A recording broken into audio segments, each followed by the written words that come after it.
안녕하세요.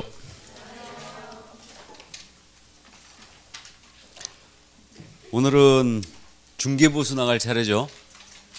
자, 요약집 64쪽입니다. 기본서는 238쪽이에요. 기본서는 238쪽, 요약집은 64쪽입니다. 기본서 꼭 안 보셔도 됩니다. 자, 그럼 중개보수 들어가는데요. 이 부분은 매회 출제로 되어 있습니다. 지금.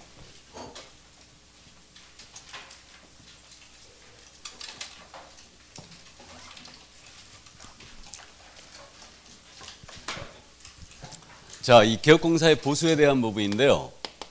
개업공사의 보수는 크게 분류하면요. 하나는 중개보수가 있고 또 하나는 실비가 있습니다. 두 가지로 크게 나눠지는데 이 중개보수는 중개 업무에 대한 대가예요. 그다음에 실비는 비용을 보상해 주는 겁니다.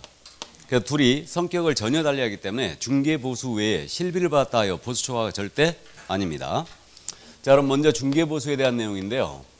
중개보수 관련해서 보수 청구권 이 부분 잘 안 물어보거든요. 근데 이해는 꼭 해두셔야 돼요. 중개보수를 달라고 할 수 있는 권리입니다. 이 아파트를 갑이 갖고 있어요. 을과 거래하시는데 이 거래를 A가 소개합니다. 자, 갑이 A에게 아파트를 팔아달라고 중개 의뢰한 날짜는 4월 6일이었어요. 을이 아파트를 구해달라고 의뢰한 날짜는 4월 10일이었습니다. 둘 사이에 이 아파트에 대한 매매 계약이 성사가 돼요.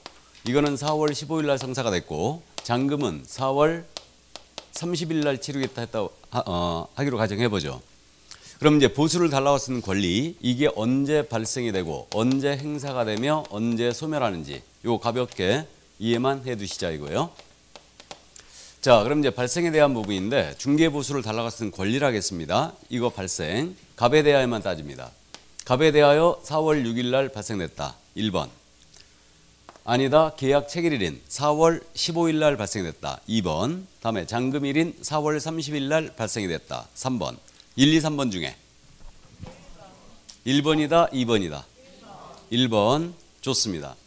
중개보수를 달라고 쓴 권리 자체는요. 중개 의뢰받는 시점에 바로 발생합니다.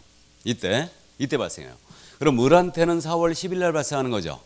이때 발생하고 요 4월 15일은 계약 체결일이었어요. 그럼 우리 계약이 체결되면 중개가 완성되는 거죠. 그러니까 완성이 됐으면 행사를 할 수 있다. 이건 행사 시점이에요. 그럼 잔금과는 전혀 관련이 없습니다. 그래서 보수를 달라고 쓴 권리 자체는 중개 계약 시 중개 의뢰를 받을 때 이미 발생이 된다는 게 우리 통설과 판례의 태도예요. 이게 그다음에 행사 시점은 중개 완성 시점, 즉 계약의 체결 시점이에요. 그러니까 4월 15일 날 거래 계약이 체결된 거예요. 거래 계약 시에 행사한다. 그럼 잔금과는 전혀 관련이 없는 겁니다. 따라서 계약 체결 후 잔금 지급 전에 이 계약이 깨져버린 거예요. 그럼 보수를 못 받느냐 이 문제가 생기는데 그 개업공사의 고의과실로 아닌 사유로 인하여 이 계약이 깨진 거예요. 받을 수 있다 없다? 있다라는 얘기예요. 그래서 이게 가끔 법정으로 가는 일이 있다고 그랬죠. 계약 체결된 다음에 계약이 깨져버린 거예요. 개공에 전혀 고의과실이 없는데 그럼 이제 가끔 이제 법정으로 가는 일이 있게 됩니다. 그래서 이거는 소멸하고 난 문제로 이제 연결되는 거예요. 그래서 이 보수를 달라고 쓴 권리, 보수청구권의 소멸은 개업공인중개사의 고의 또는 과실로 인하여 체결된 계약이 해제가 되거나 무효가 되거나 취소가 된 거예요. 그럼 이때는 소멸합니다. 즉 개공이 이 아파트에 대한 소송 제기 사실을 숨긴 거예요. 그래가지고 계약이 성사됐는데 후일 이 사실을 알게 됨으로써 을이 계약을 깨버린 겁니다. 그러면 개공의 고의과실로 계약 깨진 거죠. 그럼 이때는 받은 금액이 있다면 반환해야 돼요. 못 받은 금액이 있다면 더 이상 소멸했기 때문에 받을 수가 없게 됩니다. 이렇게 되고 그러면 당사자 간의 이행지체였어요. 당사자 간의 이행지체로 인하여 이 계약이 해제가 되거나 무효가 되거나 취소가 된 겁니다. 이때는 소멸하지 않는다는 얘기예요. 그래서 여기까지 이 정도 가볍게 이해를 해두시기 바랍니다. 그래서 중개보수청구는 중개계약 시 발생하고 행사는 거래계약 체결 시 행사한다. 잔금과는 전혀 관련이 없다. 감 잡아두세요. 자, 그럼 판례는 그냥 통과하고요. 이제 보수의 한도로 들어갑니다. 중개보수의 한도. 이 부분은 꼭 이해를 해두셔야 돼요. 이 범위를 절대 초과하면 안 된다는 얘기죠. 그래서 중개보수의 한도는 지금 현재 물건의 종류가 주택이냐 주택이 아니냐에 따라서 보수 체계가 다릅니다. 그러니까 주택과 주택외로 구분합니다. 그럼 주택에 대한 중개보수 한도는 어떻게 정하냐면 국토교통부령이에요. 국토교통부령이 정하는 범위 내에서 시도조례로 정한다 그랬어요. 그럼 중개보수에 대해서는 주택에 대해서는 보수를 최종적으로 조례가 정하고 있는 범위를 절대 초과하면 안 된다는 얘기죠. 그리고 국토부령이 일정 범위를 제시해 줬어요. 근데요, 주택이 아닌 물건이에요. 주택이 아닌 나머지 물건은요, 그 중개보수의 한도를 국토교통부령이 직접 정하고 있어요. 그래서요, 이거 주택이 아닌 물건, 상가, 토지, 입광공, 오피스텔 이런 걸 얘기합니다. 이거는 조례로 위임된 사항이다 아니다? 아니다. 명심해 두세요. 그래서 주택은 시도조례가, 다음에 최종적으로 주택이 아닌 물건은 국토부령이 직접 정하고 있다는 점, 이 점 주의하시고요. 그럼 국토부령이 정하는 주택에 대한 한도는 어떻게 되어 있냐면 당사자 쌍방으로부터 각각 받되, 우리는 일방 한도 체계예요. 그러니까 당사자 일방으로부터 이 주택의 매매 교환 계약이었어요. 매매 교환 계약은 거래금액의 1천분의 9, 0.9%를 최고 한도로 했고, 임대차 등이었거든요. 임대차 등은 거래금액의 1천분의 8, 0.8%를 최고 한도로 했습니다. 이렇게 국토부령이 일방의 한도를 정해주고 이 범위 내에서 조례가 다시 정하고 있는 거예요, 지금. 이게 세부적인 내용을. 자, 근데 주택이 아닌 물건이에요. 이건 국토부령이 직접 한도를 정하고 있어요. 조례로 위임된 사항이 아닌데 이거는 물건을 다시 두 가지로 나눴네요. 하나는 오피스텔인 경우와 오피스텔이 아닌 경우로 나눴어요. 오피와 오피에로 나눴는데 오피스텔은 모든 오피스텔이 들어가는 거 아니에요. 전용 면적 기준입니다. 전용 면적 기준으로 85제곱미터 이하예요. 85제곱미터 이하짜리 오피로서 전용 입식 부엌과 화장실을 갖춘 것을 얘기합니다. 근데 오피스텔은 전부 다 부엌하고 화장실이 있죠.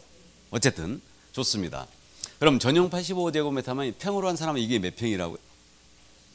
25평. 대충 0.3을 곱하면 되는 거죠. 그러면 분양 면적으로는 몇 평 정도 된다고 저게?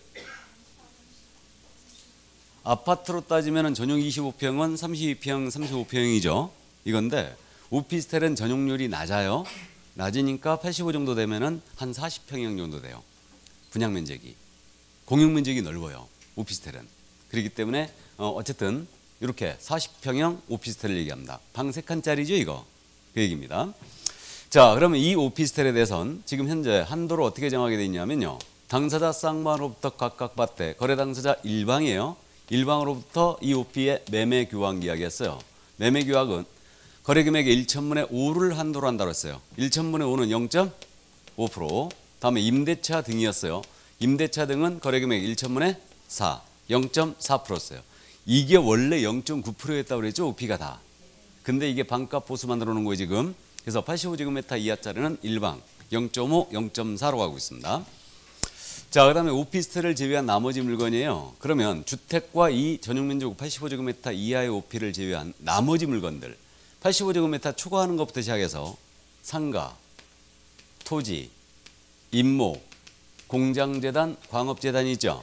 이것은 국토부령이 직접 그 한도를 정하는데 거래금액의 일방으로부터 거래금액의 1천분의 9를 한도로 한다고 했어요. 0.9% 이렇게 됩니다. 그럼 주의할 점이요.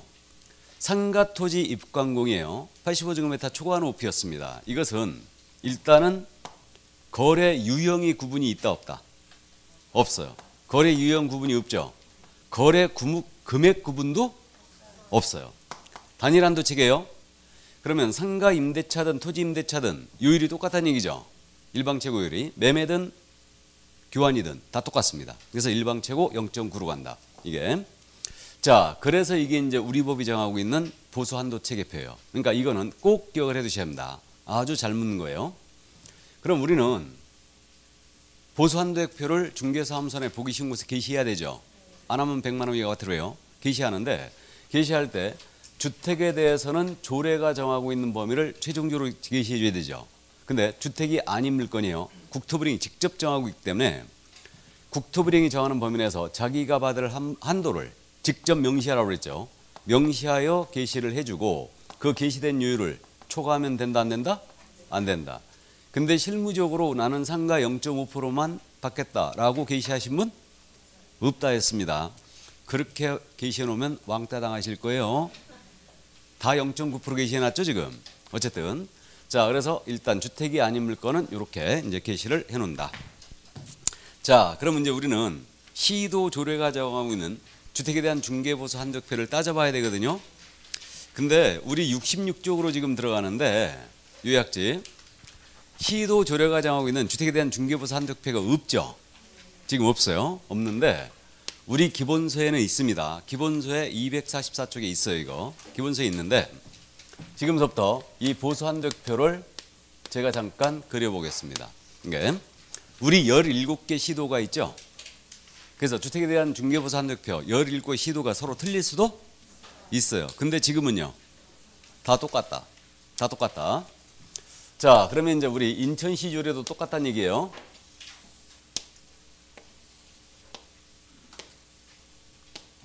자, 그러면 지금 시도 조례가 정하고 있는 주택에 대한 중개보수 한적표에 지금서부터 거래 유형, 매매 교환, 주택의 매매 교환이고요. 임대차 등이에요.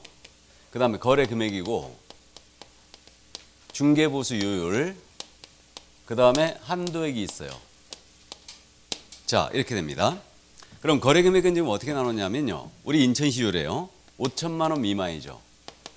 다음에 5천만 원 이상 2억 원 미만, 다음에 2억 원 이상 6억 원 미만, 다음에 6억 원 이상 9억 원 미만 이렇게 돼 있고요.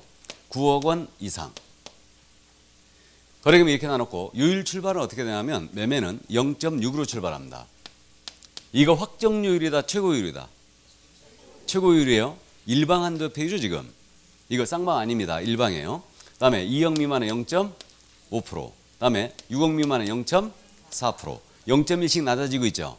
그랬다가 6억 9억대 이게 원래 없었다고 그랬죠. 없었는데 반값 보수하면서 이게 신설된 거예요. 그래가지고 6억 9억대는 다시 0.5% 올라갑니다. 그 다음에 9억 이상은 이른바 고가주택이죠 이거. 그러면 9억 이상은 0.9% 이렇게 됩니다. 이게. 근데 서울 같은 경우는 분양가 자체가 지금 35평이 9억을 넘기고 있죠. 9억을 넘기고 있습니다.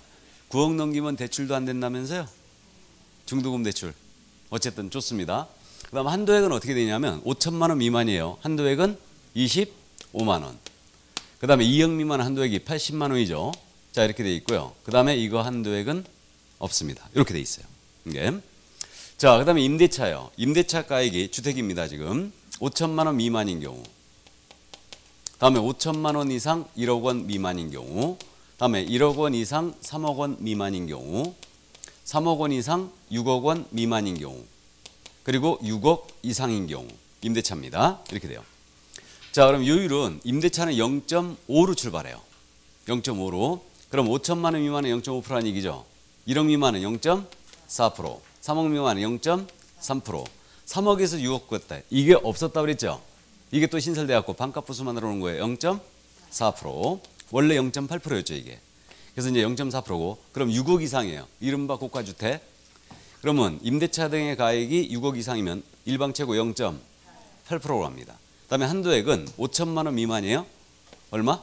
20만 원이 한도액이고 그다음에 여기 1억 미만이에요. 한도액이 30만 원입니다. 이렇게 돼 있고 이건 한도액이 없어요. 이렇게. 이게 바로 이제 우리 인천광역시 조례가 갖고 있는 주택에 대한 중개보수 한도액표다. 이게 전국 똑같아요 지금. 다 똑같습니다. 그럼 서울시도 똑같다. 이게.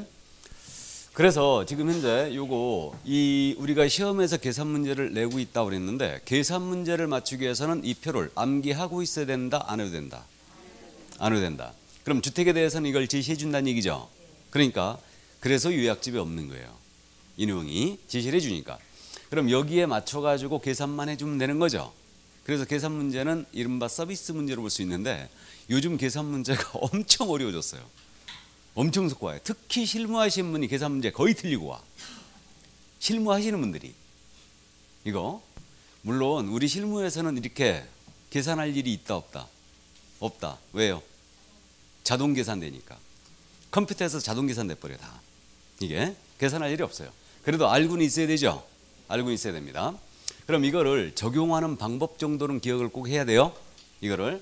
그러면 이거 일단 우리는 5천, 매매는 5천 이하입니다. 여기서부터 출발했고 요율이 0.654로 간다는 거 기억하시고, 그 다음에 6억, 9억대 반값 보수 만들면서 0.5% 갔다는 거. 그 다음에 9억 이상은 0.9%고, 그 다음에 한도액은 이거 2580이죠.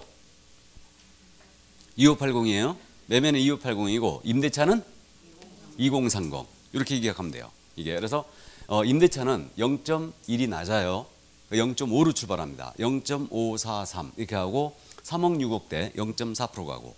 자, 그래서 이렇게 이제 이해를 일단 해두시고요. 그럼 이걸 이제 적용하는 방법이에요. 그럼 적용하는 방법은 66쪽의 요약집, 거기 색깔 칠해진 부분 있죠. 그겁니다. 그게 이제 적용하는 방법인데, 먼저 이 표는 일방 한도액 표죠. 일방 한도액 표. 여러분 쌍방 모두를 중개했어요. 쌍방 모두 중개한 것을 실무에서 뭐라 부른다고요? 양타 쳤다고 그런다고 그랬죠, 이거. 양타. 그럼 양타 쳤습니다. 그럼 이거 쌍방으로부터 이 표에 의하여 계산된 금액을 각각 받을 수 있다. 맞죠? 쌍방 각각 수수할 수 있어요. 일방 한도액 표니까. 자, 그 다음에 이제 이거 엄청 잘 묻는다고 그랬는데, 주택 소재지 시도 조례와 중개사무소 소재지 시도 조례가 서로 틀린 거예요, 지금. 그러니까 여기 서구에 사무소를 두신 개혁공사가 서울시 도곡도에 있는 타워팰리스 중개했습니다. 그럼 물건지 조례인 서울시를 적용할 거냐, 아니면 사무소 기준 시도 조례인 여기 인천광시 조례를 적용할 거냐. 어디 거 적용해야 돼요? 사무소로 통일한다. 원래 법리적으로 따면 물건지로 가는 게 맞다고 그랬죠. 근데 물건지를 이용한다면 중개할 때마다 그쪽 조례 확인해야 돼요. 너무 불편을 초래할 수 있고, 또 의뢰인은 우리 서구에 있는 사무소 찾아온 거죠. 그러니까 이 사무소에는 인천시 조례가 게시가 돼 있는 거예요. 그러니까 의뢰인 신뢰보호 차원에서도 사무소로 통일한다. 그러면 주택 소재 시도조례와 사무소 기준 시도조례 틀렸을 때는 이때 이제 사무소로 간다는 점을 주의하는데, 분사무소예요. 분사무소의 주택에 대한 거래 알선했어요. 이땐 주된 사무소 기준이겠어요? 분사무소 기준이겠어요? 분사무소 기준이어야 된다. 의뢰인은 이 분사무소가 있는 그 시도조례가 게시되어 있겠죠. 그러니까 분사무소 기준으로 맞아요. 이거는 주된으로 가는 거 아닙니다. 그 점 주의하시고요. 자, 그 다음에 주택의 부속 토지가 있어요. 주택의 대지. 이거는 토지율을 별도로 적용하지 않습니다. 뭘 적용한다? 주택 같이 적용한다. 통상 주택과 함께 거래되니까 주택을 적용합니다. 이 점 이해두시고, 그 다음에 복합 건물 기억해야 돼요. 이거 엄청 잘못 씁니다. 복합 건물. 자, 극단적인 예를 계속 들어왔는데 제가 2층짜리 건물이었거든요. 1층은 상가로 돼 있어요. 상가로 돼 있고 2층은 주택으로 돼 있습니다. 이게 이른바 상가주택이라고 그랬죠. 상가주택입니다. 그럼 이 물건이 하나의 건물이었어요. 이 하나의 건물을 실무에서 뭐라 부른다고요? 통건물. 통건물이라 불러요. 통건물. 이게 구분 등기가 돼 있으면 이걸 구분건물이라 부르죠. 근데 구분 등기가 안 돼 있는 통건물이었습니다. 그럼 이거 요율 체계가 둘이 틀리죠, 이거. 상가와 주택 요율이 틀려요. 그래서 이 건물을 거래 중개시켰을 때 보수를 어떻게 받았느냐, 이 문제에 지금. 이거는 주택의 면적을 기준으로 했어요. 그럼 주택 면적이 2분의 1 이상이었어요. 2분의 1 이상이라면 전체에 대하여 뭘로 간다? 주택으로 간다. 왜 그래야 되는지는 저도 모른다고 그랬습니다. 이게. 그럼 주택 면적이 2분의 1 미만이라면 전체에 대해 상가로 가야 되겠네요. 주택 면적이 2분의 1 미만이라면 전체에 대해 뭘로 가야 돼요? 상가로 가야죠. 왜 그러십니까? 아니, 주택의 면적이 2분의 1 이상이라면 전체에 대해 주택으로 간다며요. 그럼 거꾸로 주택의 면적이 2분의 1 미만이라면 전체에 대해 뭘로 간다? 상가로 가는 거예요. 이렇게 합니다. 자, 그럼 둘이 같았어요. 주택도 50이었고 면적이, 상가도 50제곱미터였어요. 면적이 같다면 어디로 간다? 주택으로 간다. 2분의 1 이상이라고 했으니까. 맞죠? 둘이 같다면 뭘로 간다고요? 주택으로 가는 거예요. 주택으로. 왜 그래야 되는지는 저도 몰라요. 일단. 자, 그래서 50제곱미터. 그래서 이 보수 파트는 논리적으로, 법 논리적으로 설명 안 되는 부분이 너무 많다고 그랬죠, 이거. 어쨌든. 그래서 같다면 전체를 주택으로 한다. 그래서 복합 건물 잘못 씁니다. 주택의 면적을 기준으로 했어요. 주택 면적이 2분의 1 이상이었어요. 2분의 1 이상이라면 전체에 대하여 주택으로 한다. 그래서 주택 면적이 2분의 1 미만이라면 전체에 대한 주택 외로 가는 겁니다. 그 점 이해하시고. 자, 다음. 거기 이제 5번에 있는 내용인데 우리 주택에 대한 겸업입니다. 겸업. 법인의 겸업. 겸업은 이거 적용할 일이 있다 없다? 없죠. 겸업, 관상차분 경위, 관리대행 상담 프랜차이즈, 그다음에 분양대행, 경공날선대리 이사 관련 용역의 합선. 이것은 겸업은 모두 중개업이 아니죠. 그러니까 이걸 적용할 일이 없는 거예요. 잘 알고 있고. 그다음에 그저 부가세입니다. 부가세는 이거 별도죠. 이거 한도액에 포함된 거 아니에요. 부가세 몇 프로예요? 10%. 그러면 간이과세. 간이과세는 몇 프로예요? 3%. 어우, 많이 알고 계시네. 어디서 들어봤대? 세법에서 들어봤어요? 오, 우리 세법 교수님 강의 좋네. 간이과세는 3%입니다. 간이과세는 그렇게 돼요. 그래서 물론 연간 매출액 2,400 미만은 간이과세도 없습니다. 아예 세율이 없어요. 부가세가. 근데 우리 2,400만 원 연간 매출액 2,400만 원 미만이면 굶어 죽죠 이거. 월세도 한 6개월 이상 체납돼 있을 거예요 그거. 그죠? 4,800만 원도 어림도 없죠 이거. 우리가 적어도 1년 연봉이 한 2억은 내야 되는 거 아니에요? 맞죠?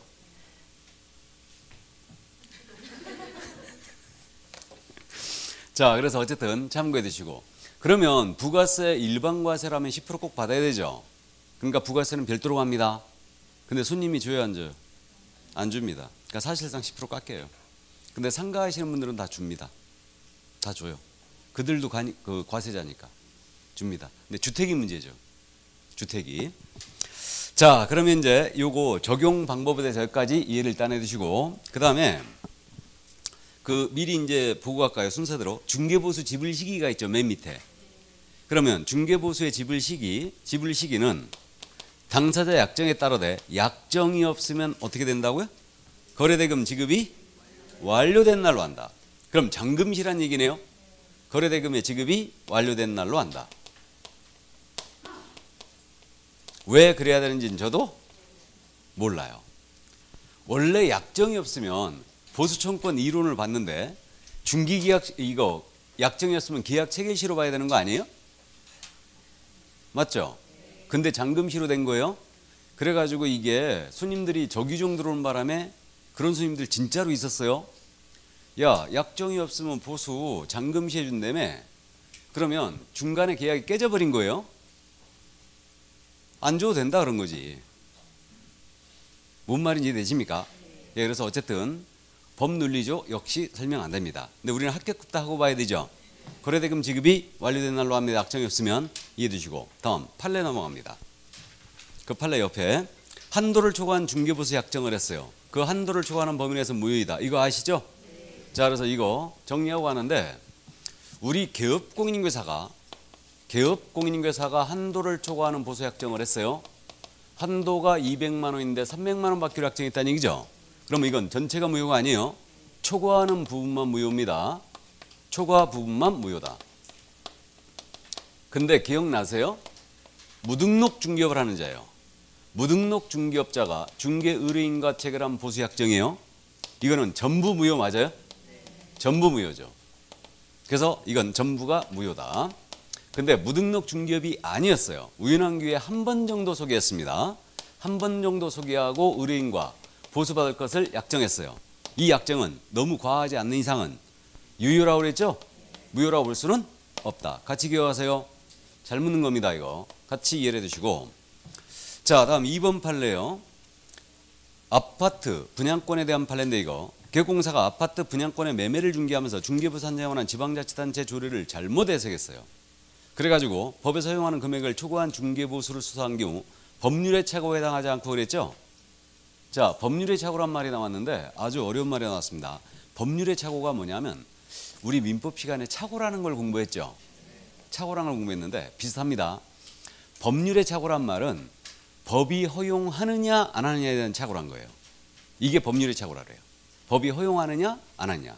그래갖고 우리 개업공사가 분양권 중개하면서 우리가 이제 일순환 하신 분은 이미 아셔요. 분양권의 경우는 기납입금의 프리미엄으로 받으라고 그랬죠.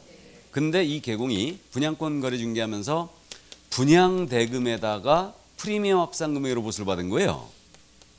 그래가지고 이게 보수 초과로 검사가 기소했다는 얘기죠. 보수 초과로 기소한 사건에서 개공이 뭐라고 주장했냐면 내가 무식해서 지방자치단체 조례를 잘 몰랐다. 법을 잘 몰랐다. 이게 뭐라고요? 법률의 착오.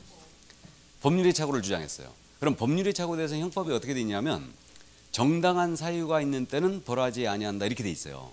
근데 개공이 중개보수에 관한 지방자치단체 조례를 몰랐다. 말이 안 된다 이거지. 그래갖고 법률의 착오에 해당하지 않는다. 처벌을 면할 수 없다라는 얘기예요. 그 얘기입니다 이거. 자, 그래서 법률의 착오에 해당하지 않고 이 아파트 분양권의 매매를 중개한 경우에 있어 거래가액이라 함은 당사자 사이에 거래 당시 수수하게 되는 총대금, 즉 통상적으로는 계약금, 기납부한 중도금, 프리미엄을 합한 금액일 것이다 라고 거래계약이라 보아야 할 것이고 이렇게 해석하는 것이 일반적인 거래과 상식에도 부합한다 그랬죠. 근데 도저히 이거 저는 동의를 못하겠다고 그랬죠 이거. 이와 달리 장차 건물이 완성되었을 경우로 상정하여 총 분양대금과 프리미엄 합산 금액으로 거래금을 산정하는 취지의 상고 이해 주장도 받아들일 수 없다 그랬어요. 그래가지고 분양권은 기납입금의 프리미엄으로 받아라 이렇게 된 거예요. 이게. 자, 그다음 3번 판례는 뭐였느냐? 3번 판례. 이건 이 사건이었습니다. 이게 간단하게 이제 설명을 잠깐 드리면 상가를 우리 개업공사가 임대차였죠 이 사건이. 중개하는데 거래가액이 1억이었다고 가정해 보죠. 거래가액이 1억이었고 그 다음에 권리금이 여기 있었어요. 권리금이 1억이 있었습니다. 그럼 권리금은 우리 중개보수를 적용할 일이다 아니다? 아니다. 권리금은 중개사물이 아니죠. 근데 권리금은 그럼 중개사물이 아니니까 알아서 보수를 받으라는 얘기죠. 알아서 받으라는 게 훨씬 더 힘들죠. 요즘 우리 손님들이 또 그런 손님들이 있어요. 권리금 보수 달라고 하잖아요. 그러면 권리금 보수 근거 한번 보자 그래요. 근거 뭐 들이대시겠어요? 근거 있어요 없어요? 없어요. 그러면 우리 상법을 인용해서 우리는 상인이다. 그러니까 상법상 상인은 일을 하게 되면 보수를 받게 돼 있다. 그거 얘기하면 이거 의뢰인한테 속된 말로 이거 이빨 들어가야 안 들어가요? 전혀 안 들어갑니다 이거. 맞죠? 그러면 좋다. 줄 테니까 요율로 한번 내놔봐라. 근거를. 있어요 없어요? 없어요 이거. 아주 애매합니다. 알아서 받으라는 게 훨씬 더 힘든 거예요 이거. 사실은. 그러니까 결국 의뢰인 등칠한 수밖에 더 없잖아 이거. 맞죠? 그래가지고 이 개공이 상가 중개하고 권리금 거래 소개까지 하면서 퉁 해가지고 2억 거래금액 2억 해가지고 0.9% 실무에서 지금 이렇게 받고 있어요. 때립니다. 그래갖고 180만 원을 수수한 거예요. 그래갖고 이때는 영수증 제도가 있었거든요. 영수증을 써주는 제도가 있었어요. 그래갖고 중개부에서 영수증을 써주는데 이렇게 써준 거예요. 이렇게. 그러자 이 의뢰인이 이걸 들고 등록관청 쫓아갔지. 그래갖고 잃어버린 거예요. 보수 초과다. 그러면 이제 보수 초과다 해가지고 등록관청 그때 당시에 관행이 어떻게 됐었냐면 이게 이렇게 나갔잖아요. 그럼 보수 초과다 그래갖고 업무정지를 때립니다. 우리 금지행위 공부한 적 있죠? 보수 초과 금지행위예요. 임의적 등록 취소. 임취 사유는 모두가 업무정지죠. 업무정지 사유. 그래갖고 업무정지 6개월 때렸습니다. 임취에다 대고 업무정지 때리면 최고 6개월 나가요. 6개월 나갑니다. 6개월 때렸어요. 그러자 이 개공이 열받았지. 나는 보수 초과 아니거든 이거. 업무정지 취소해라 하면서 행정소송을 제기합니다. 그래갖고 이 소송이 지금 대판이죠. 대법원까지 가서 이 소송이 붙어버린 거지 등록관청하고. 그래갖고 대법원에서 뭐라고 판단했느냐. 개공은 그렇게 주장했겠죠. 이 180만 원은 편의상 이렇게 받은 거다. 이렇게 써준 거다. 여기에는 중개보수 90만 원, 권리금에 대한 보수 90만 원이다. 라고 주장을 했던 거예요. 이 점에 대해 우리 대법원은 어떻게 판단했냐면 그 형사원칙에는 그런 말이 있다고 그랬죠. 애매모호할 때는 피고인의 이익으로. 얘기한 적 있죠. 법을 이렇게 볼 수도 있고 저렇게 볼 수도 있다. 그러면 피고인에게 이익이 되는 쪽으로 해석을 합니다. 그러면 결국은 어디까지가 중개보수고 어디까지가 권리금의 대가인지 분명하지 않다. 그러므로 보수 초과라 볼 수 없다. 무죄. 그래갖고 이게 그 사건이었어요. 그래갖고 이게 2005년도 사건이죠. 2006년도. 그러니까 2005년 이게 소송이 2005년도에 제기돼 아마 2004년도에 제기됐을 거예요 이거. 그래가지고 요즘은 등록관청이 법 적용을 잘못하잖아요. 붙어버리는 거지 그냥. 붙어버리는데 문제는 뭐냐 하면 붙는 건 좋아요. 이제 영원히 찍힌 거죠. 그럼 등록관청은 지도는 아니죠. 대법원까지 가버려요 그냥 소송을. 담당 공무원들은. 끝까지 가버립니다. 그럼 한 3년 걸려요. 그러면 그 사이에 얼마나 스트레스 받겠어요. 맞죠? 그러면요 공무원 패소하면은 이거 그 공무원 해임해야 됩니다. 그냥 법 적용 잘못하고 그러면. 그래갖고 결국은 이 개업공사는 거기서 중개업 못하겠죠? 옮겨야지 이제. 등록관청 붙었으니 찍힌 거 아니야 영원히. 이게. 그래갖고 이제 이때서부터 이 개공이 한번 붙는 바람에 그 다음서부터 등록관청이 이걸 업무정지를 못 때리게 된 거예요. 그동안 업무이 다 감소를 해왔어요 그냥. 감소해왔습니다. 그래갖고 영수증 이렇게 나눠서 끊어라. 그랬던 건데 어쨌든 이게 그 사건이었어요. 자, 그럼 권리금을 수사락 중개항선 중개행에 해당하지 아니한다 할 것이고 따라서 중개보수의 한도 역시 이러한 거래상 중개행에는 적용되지 아니한다. 알아보시겠죠? 따라서 임차권 중개에 관한 보수와 영업권 양도에 관한 보수를 구분하지 아니하고 일시의 보수를 받은 경우 어느 금액까지가 중개보수이고 영업권 등의 중개대가인지는 구별하여 특정할 수 없으므로 법이 정한 한도를 초과해 중개보수를 지급받았다고 보기 어렵다. 그래갖고 이제 이 사건 이후에 지속적으로 이제 이 권리금에 대해서는 더 이상 업무 정지를 못 드리게 된 거예요. 이게. 그러니까 실무에서도 그렇습니다. 우리가 중개대상물 확인설명서에 보수가 써지잖아요 지금. 중개대상물 확인설명서에 보수가 써지거든요. 그럼 손님한테 브리핑할 때 그러면 예를 들어서 상가에 대한 대가 이거잖아요 지금. 그러면 지금 확인설명서에 거래금액이 1억밖에 없겠죠. 그럼 보수가 얼마 적히겠어요? 90만 원. 부가세 포함하면 99만 원이죠. 이렇게 지켜요. 권리금이 싹 빠져버린 거죠 지금. 이게. 그러니까 이게 문제예요. 그럼 손님한테 브리핑할 때 손님은 99만 원으로 알아. 근데 여기는 권리금이 빠져 있다는 걸 반드시 설명해야 됩니다. 권리금 빠진 거다. 권리금 별도다. 그러니까 권리금 양도양수 계획을 따로 하기 때문에 이 부분은 거기다가 아예 써버려야 돼. 보수를 그냥. 권리금 양도양수 부분에 보수 쓰는 난이 있어요. 그 계약서에. 그래갖고 이거 몇 프로로 한다라고 아예 써버려야 됩니다. 쓸 때. 뭔 말인지 아시죠? 그래가지고 보수 180이다. 아니면 이제 좀 더 1억 정도 되면 돈 1,000원 당겨야 되죠. 1억 정도 되면 권리가 1억이면 보통 1,000만 원 정도는 받아야 돼 무조건. 근데 손님이 줄락해 안 줄락해? 절대 안 줄락합니다 이거. 이게. 그러니까 그게 이제 문제예요 사실은. 그러니까 내가 보기에는 차라리 권리금을 중개상물로 끌어와야 돼 그냥. 끌어와가지고 중개보수를 적용해버려야 돼 그냥. 그게 차라리 깔끔합니다 이게. 자, 그래서 뭐 얘기가 길어졌는데 판례 그럼 다 이해했죠 이제. 법률의 착오에 해당하지 않는다는 거 기억해야 돼요. 자, 이제 중개보수 계산으로 갑니다. 66쪽에 중개보수 계산. 그러면 중개보수 계산식은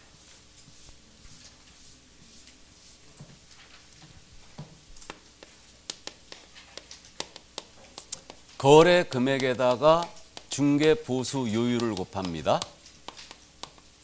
그리고 이제 산출액이 나오는데 주택의 경우는 한도 액이 있더라 이거예요. 한도 액과 비교하여 항상 적용금액 받는 거예요. 그럼 한도 액이 더 컸다. 그러면 산출액 받아야 되죠. 산출액이 더 크면 한도 액 받아야 되죠. 둘이 같으면 아무거나 받아도 돼요. 이때 거래 금액을 무엇으로 할 거냐. 이건 거래 유형에 따라 달라지더라. 해서 거래 유형이 매매였습니다. 그럼 매매는 거래 금액을 매매대금으로 하면 되죠. 문제 없어요. 그럼 계산의 편의를 위하여 역시 싼 것으로 연습합니다. 싼 것으로. 자, APT 1억 8천짜리였어요. 최고율 몇 프로? 0.5%. 0.5%죠. 5천 이상 2억 미만. 그러면 90만 원 계산되죠. 90만 원 받으면 돼요, 안 돼요? 안 됩니다. 한도액이 얼마? 80만 원이에요. 80만 원 상반각급할 수 있죠. 그럼 90만 원 받아버리면 보수 초과해요. 1-1. 1년 이하의 징역입니다. 이거. 자, 상가 2억짜리였어요. 자, 최고율 요구합니다. 몇 프로? 0.9%. 이건 주택만이죠, 지금. 상가는 맞죠? 그러니까 우리 계산 문제 낼 때도요. 주택에 대해서만 제시하는 거예요. 상가나 오피는 제시를 한다 안 한다? 안 한다. 25회 때는 말이에요. 이거 오늘 기출특강에서 이 문제 나갈 건데 아마 25회 때는 제시는 상가해놓고 이걸 제시해버린 거지. 그래갖고 무지하게 틀렸습니다. 그냥 무지하게 틀렸어요. 그냥. 이게 자 그럼 상가는 2억이에요. 최고 몇 프로? 0.9%. 180만 원 쌍방각각 팔 수 있죠. 양타치면 360이에요. 짭짤해졌죠. 자, 그 다음에 이제 OP 85제곱미터 이하짜리 OP 매매가 2억이었습니다. 최고 몇 프로? 0.5%. 오피스텔 85제곱미터 이하짜리는 전부 다 0.5%죠. 그래서 매매는 0.5%. 그러면 100만 원 쌍방각각 받을 수 있죠. 문제 없어요. 매매. 자, 근데 이제 이 케이스 가불간의 매매를 중개했어요. 아파트였습니다. 근데 이와 동시에 을을 임대인으로 갑을 임차인으로 하는 임대차 계약까지 소개한 거예요. 갑이 을한테 아파트를 팔고 임차인으로 주저앉은 거죠. 이걸 민법 시간에 뭐라고 공부했다? 점유계정. 용어 알아두세요. 이게 뭐라고요? 점유계정이에요. 팔고 임차인으로 주저앉은 거죠. 그러면 매매계약서, 임대차계약서 따로 서지만 이때는 뭐만 적용한다? 매매만 적용한다. 이거. 그럼 잠깐 이제 우리 주임법 잠깐 들어갔다 올까요? 이 경우 이 임차인은 대항력 언제 취득해요? 갑. 이제 이걸 알 때가 됐는데 아직 안 됐나? 뭐라고요? 인도하고 주임노하면 다음 날서부터 지어간다. 이미 인도받고 살고 있는데 이미 알아두세요. 을 앞으로 소유권 이전 등기가 된 다음 날서부터 갑은 대항력을 취득한다. 다시 이거 점유계정이죠. 점유계정인데 을 앞으로 소유권 인계해야 되죠. 된 다음 날서부터 이 갑은 대항력을 취득한다. 기억해 두세요. 참고해 두시고 민법 시간에 공부하실 거예요. 자, 그럼 이때는 매매만 적용해요. 그러면 세 가지 조건을 다 충족해야 돼요. 동일 중개대상물이어야 됩니다. 동일 중개대상물에 대하여 동일 당사자에 대하여 다음에 동일 기회에 매매를 포함한 그 외의 거래에 함께했어요. 이때는 뭐만 적용한다? 매매만 적용한다. 왜 그래야 되는지는 저도 몰라요. 그럼 세 가지 다 충족해요. 동일 물건, 동일 당사자, 동일 기회에 된다. 이거. 자, 이때는 매매만 적용하는데 근데 실무적으로 이거보다는 이게 더 많다고 그랬어요. 갑을 사이의 아파트에 대한 매매를 소개한 거예요. 임대차 계약은 병고한 거예요. 그럼 을로부터 따로따로 받을 수 있다 없다? 있다. 이거 그러니까 을한테 아파트 사주고 임차인 넣어준 거죠. 이 경우는 따로따로 받을 수 있죠. 물론 이 경우도 실무적으로는 이제 임대차에 대한 부분은 받기 힘들거나 조금만 받겠죠. 일단 그래서 어쨌든 이때는 따로따로 받을 수 있다. 그러니까 세 가지 다 충족해야 돼요. 동일 물건, 동일 당사, 동일 기인. 그러니까 점유계정만 매매를 적용하는 거예요. 그래서 이 점 이것도 엄청 잘못 씁니다. 이해를 꼭 해두셔야 돼요. 거기 표 옆에 있죠? 진하게 써 있죠? 적용 부분에. 찾았습니까? 예, 그래서 이해해 두시고 이제 교환이에요. 자, 그럼 이제 교환 계약인데 교환은 서로 맞바꾸는 계약입니다. 그럼 거래 금액이 두 개 나올 수 있죠. 그럼 교환은 거래 금액이 큰 것을 기준한다. 큰 것. 그럼 예를 들어서 아파트 5억짜리하고 단독주택 4억짜리를 맞바꿉니다. 그럼 이때는 큰 것 기준, 5억 기준이라는 얘기죠. 그럼 교환은 왜 큰 것 기준이냐면요. 5억짜리 줬죠. 그러니까 5억에 따른 보수물이 해야 되고 4억짜리 준 사람은 5억짜리를 받았죠. 그러니까 큰 것 기준이에요. 이거 이렇게 되고요. 자, 그러면 5억에 따른 보수율 곱하기 몇 프로? 0.4%. 2억 이상 6억 미만의 0.4%죠. 그러면 200만 원을 쌍방 각각 받을 수 있습니다. 그럼 이때 단독주택 4억짜리 주는 사람은 여기 플러스 1억을 하는 거죠. 이 1억을 뭐라고 부른다고요? 보충금. 보충해줬죠 이거? 보충금이라고 불러요. 우리 민법 교환편 시간에 공부할 거예요. 그래서 보충금이라고 부릅니다. 근데 우리는 보충금은 중개보수 계산할 때 가산한다 안 한다? 안 한다. 순수가액만 비교가 큰 것 기준이에요. 자, 그래서 이렇게 이제 교환은 큰 것 기준이라는 것만 주의하면 돼요. 일단. 근데 실무적으로 교환 소개하시라고 하지 말라고. 하지 말라겠죠. 교환은 10중 8구 사기로 고소 들어옵니다. 그리고 이 둘 중에 한 명이 꼭 자기가 손해봤다고 생각할 수 있거든요. 그러니까 웬만하면 거래 중개를 자제하시고 탄력 받았을 때 의뢰인을 내가 누를 수 있을 때 그때 이제 교환을 소개하시고 교환은 웬만하면 자제하시고요. 교환은 실제로 사기가 횡행합니다. 이거 1억을 현금으로 붙이는 게 아니고요. 안 팔리는 땅 있죠? 자갈 땅, 저 산꼭대기 땅, 거래 안 되는 것들 이걸 끼워넣게 하는 거예요. 그래갖고 막 교환해버린 겁니다. 그러니까 웬만하면 교환은 중개를 자제하시기 바랍니다. 참고하시고 자 그럼 지금부터 이제 참고예요. 이 경우는 어떻게 받았냐 이 문제가 생기죠. 예를 들어서 아파트 5억짜리하고 상가 5억을 맞바꾸는 거예요 지금. 그럼 이건 거래 금액은 똑같죠. 근데 요율체계가 둘이 틀리죠 지금. 그럼 뭘 기준해야 돼요? 상가를 적용하는 거 맞을까요? 예, 상가를 적용해야죠. 그래서 이제 보수율이 높은 걸 적용하라 이랬죠. 이게 이제 유권 해석인데 정확하게 얘기하면요. 요율 체계가 다른 물건끼리 교환했잖아요. 이때는 보수가 높게 나오는 걸 받는 거예요. 높게 나오는 거. 그러면 이거는 지금 아파트는 200 나오죠. 그럼 상가는 0.9%죠. 450이 나와요. 그러니까 이걸 쌍방 각각 받을 수 있습니다. 됐죠? 근데 이 사람 450 낼 것 같아 안 낼 것 같아? 절대 안 냅니다. 절대 안 내요. 이게 나도 안 해봐서 이건 모르겠어요. 예. 자, 그래서 교환 큰 것 기준이라는 거. 전세는 전세금으로 갑니다. 그냥 문제 없어요. 그래서 전세는 전세금으로 간다. 거래 금액을. 그럼 역시 계산의 편의를 위하여 쌍으로 갑니다. 아파트 전세 8천짜리였어요. 최고율 몇 프로? 0.4%.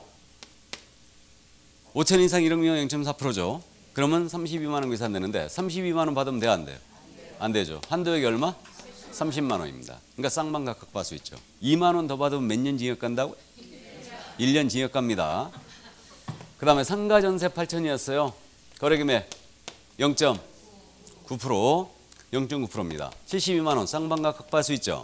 그 다음에 85제곱미터 이하의 OP 전세 8천 곱하기 0.4%. OP 임대차는 85제곱미터이란 모두 0.4%죠. 0.4%입니다. 32만 원 쌍방 각각 받을 수 있죠. 이렇게 됩니다. 됐어요? 자, 전세 계산 문제 한 번도 낸 적 없어요. 문제는 임대차예요. 임대차입니다. 자, 그럼 임대차는 거래 금액을 어떻게 되느냐 하면 보증금이 있죠. 임대차 보증금 더하기 월세 곱하기 몇을 한다? 100을 한다. 이 계산합니다. 그러면 보증금 5천에다가 월세가 30만 원짜리였어요. 그러면 곱하기 몇? 100이에요. 그럼 요거 3천 나오죠. 그럼 합산 거래금액 얼마 나와요? 8천 나옵니다. 계산해봤죠? 다 해봤어요 이거. 아파트라면 30만 원, 상가라면 72만 원, 85제곱미터 이하 OP라면 32만 원이 나옵니다. 해봤어요. 그러면 이거 임대차는 월세도 곱하기 100을 합산한다. 이 100이라는 숫자가 특이한데 이게 어디서 나온 거냐? 지금은 이렇게 하면 안 된다고 그랬는데 우리 예전에 그저 보증금을 월세로 전환시키잖아요. 이때 월 1부 이자를 쳤어요. 월 1부는 1%를 얘기합니다. 연리로 따지면 12%예요. 12% 전환시켰지. 이거를 그럼 내가 전세 8천짜리 들어가려고 그랬는데 보증금이 5천밖에 없는 거예요. 3천만 원 월세 전환시키죠. 그럼 3천만 원 월 1부 이자가 얼마? 30만 원이에요. 다시 곱하기 100 하면 3천 됐죠? 거기서 나온 거예요 이게. 거기서 유래된 겁니다. 그래서 100을 넣어줬는데 그전에는 어떻게 됐으냐면 이게 계약기간 월수였어요. 월수. 그럼 주택임대차는 여기 24가 곱해졌겠죠? 상가임대차는 통상 12가 곱해졌어요. 근데 이게 2006년도부터 100으로 바뀌는 바람에 무려 소액임대차였고 실제로 소액임대차에 있어서 중개보수가 한 3배 뛰어버렸습니다. 너무 비싸졌다 그래갖고 소액임차인을 보호하기 위해서 임대차는 대원칙이 이건데 이렇게 계산한 금액이 5천만 원 미만이 나온 거예요. 5천만 원 미만이 나오면 이때는 월세에다가 보증금 더하기 월세에다 곱하기 몇으로 간다? 70으로 가요. 이 70이라는 숫자는 적당히 낮춘 거예요. 그러면 예를 들어서 보증금 2천에다가 월세 20만 원짜리였어요. 그러면 이거 곱하기 100 합산하면 얻는 계산은 4천밖에 안 나오죠. 5천만 원 미만 거래가 된 거예요. 그럼 곱하기 여기다 몇을 한다? 70을 해줘야 돼요. 그럼 이게 1,400이고 3,400 나왔죠? 그럼 합산 거래금액이 3,400이에요. 거래금액이 4,000원 하면 안 됩니다. 3,400이고요. 이게 주택임대차였어요. 곱하기 몇 프로? 0.5%. 그럼 0.5 때리게 되면 17만 원 계산되죠. 그 다음에 이게 상가임대차였어요. 그럼 곱하기 0.9%. 그러면 30만 6천 원 계산됩니다. 그 다음에 이게 85제곱미터 이하의 OP 임대차였어요. OP였다. 그러면 곱하기 0.4%. 그럼 13만 6천 원. 맞습니까? 13만 6천 원. 이렇게 계산돼요. 그래서요. 주의할 점은 임대차는 보증금 더하기 월세 곱하기 배가에 합산하는데 이렇게 계산한 금액이 5천만 원 미만이 나오면 월세 곱하기 70으로 해줘야 됩니다. 그러면 이때는 이제 이걸 이해를 꼭 해두시고 다음으로는 이렇게 계산하는 방식은 주택임대차만 그렇게 한다. 다 그렇게 한다. 다 그렇게 한다. 토지임대차든 상가임대차든 오피임대차든 관계없어요. 월세 곱하기 70으로 다 하는 겁니다. 이해하셨죠? 그래서 그 점 꼭 기억을 또 해두시고요. 이게 그럼 여기서 이해를 했으니까 확인해 봐야죠. 또 무보증 월세라는 거 들어봤죠? 보증금 없는 거 무보증 월세 30만 원짜리예요. 거래 금액 얼마 나와요? 3천? 2,100이에요? 3,000이에요? 2,100으로 해야 됩니다. 맞죠?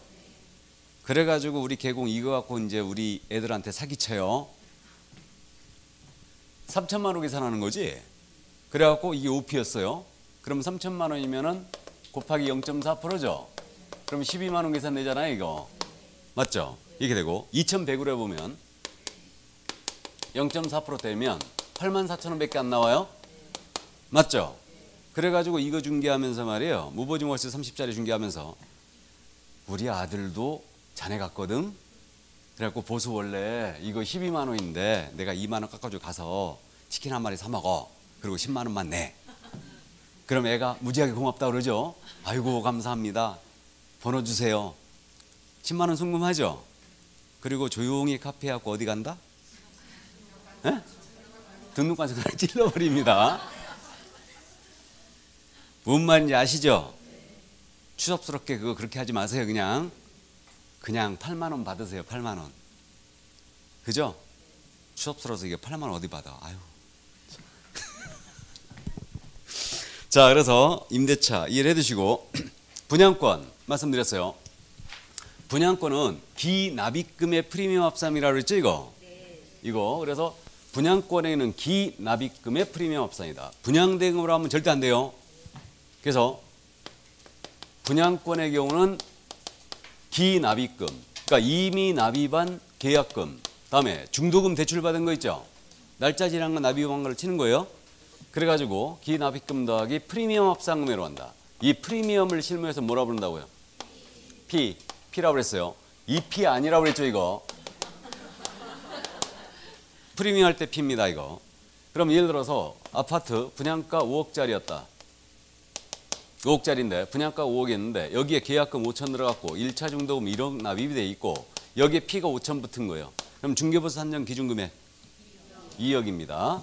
그럼 2억에 따른 요율 곱하기 0.5예요, 4예요? 4로 가죠. 정확하게 2억 이상 6억 미만은 0.4%죠. 그러니까 0.4%죠. 그러면 80만 원 쌍방각 급할 수 있죠.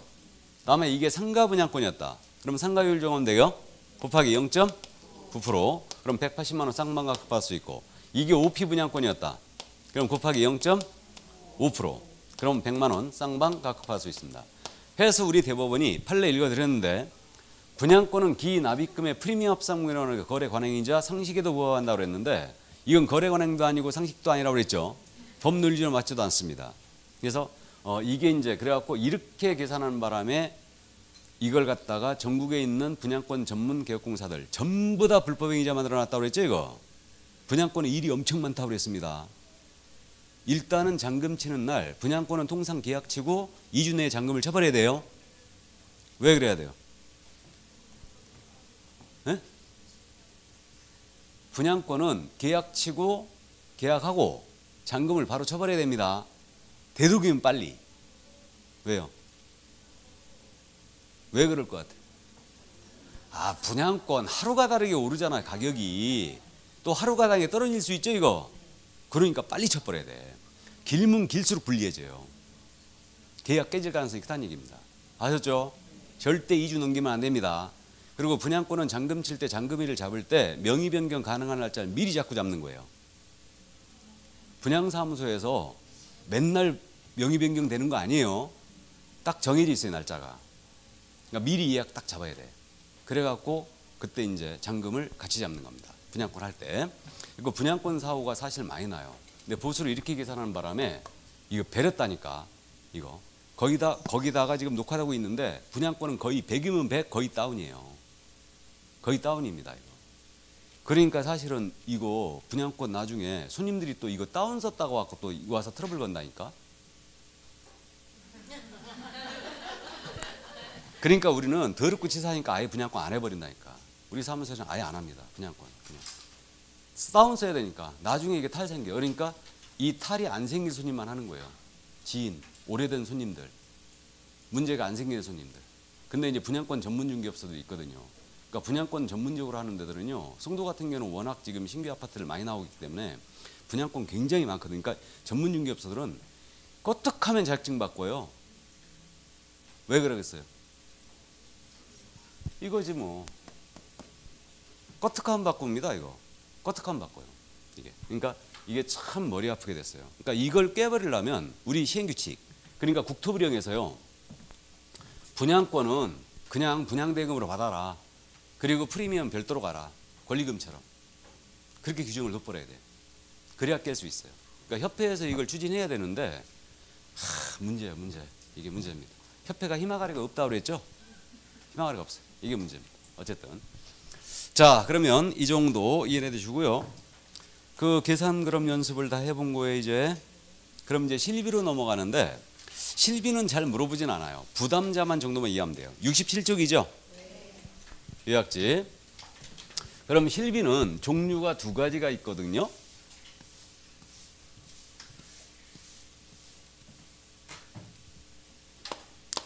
하나는 권리관계 확인에 소요된 실비가 있고요.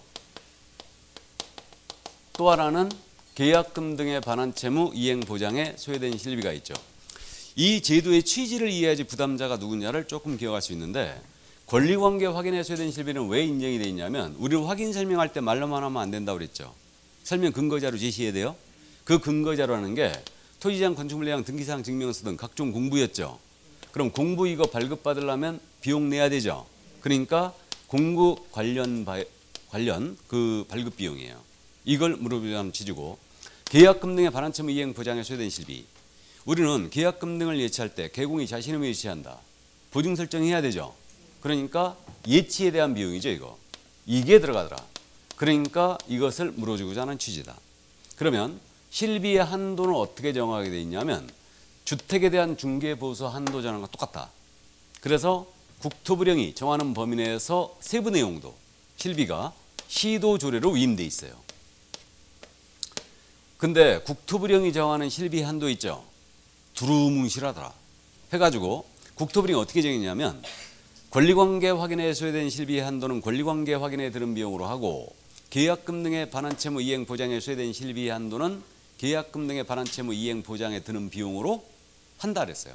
그 말이? 그 말. 대충 정해주고 조례가 다 정하고 있는 거예요. 이것도 전국 조례가 똑같아요. 그래갖고 비용이 이렇게 돼 있습니다. 현재 이렇게 돼 있고요.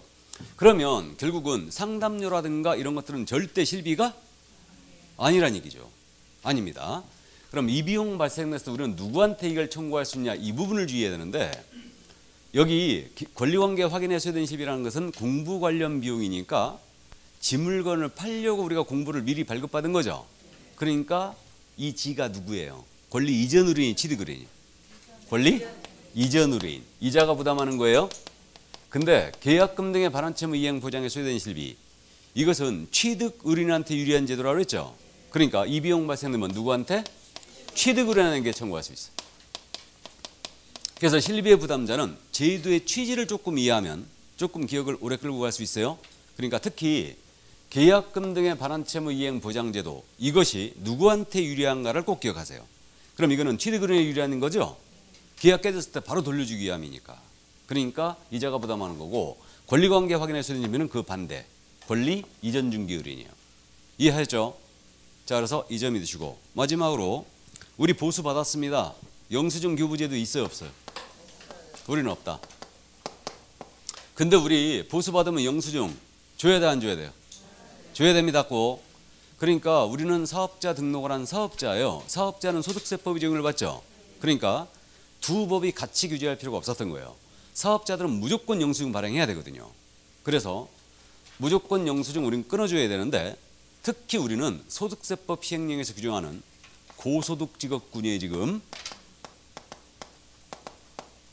그래서 고소득직업군에 들어가 있기 때문에 우리는 개설 등록을 했잖아요. 현금 영수증 가맹점으로 반드시 가입해야 되죠. 이거 반드시 가입해 줘야 됩니다. 현금 영수증 가맹점 가입해야 돼요. 해야 되고, 보수를 현금으로 10만 원 이상 받았다, 무조건 영수증 끊어야 됩니다. 100% 끊어야 돼요. 그래서 우리 법상 영수증 제도는 폐지했어요. 그러니까 공인인증사 법 쪽에서는 영수증 교부 제도가 없다. 근데 소득세법이 적용이 되기 때문에 이걸 우리 쪽에서 폐지한 거예요. 이해하셨죠? 여기까지. 자, 그래서 중개 보수의 내용을 다 봤습니다. 그럼 좀 쉬었다 할까요? 예, 좀 쉬었다 하겠습니다.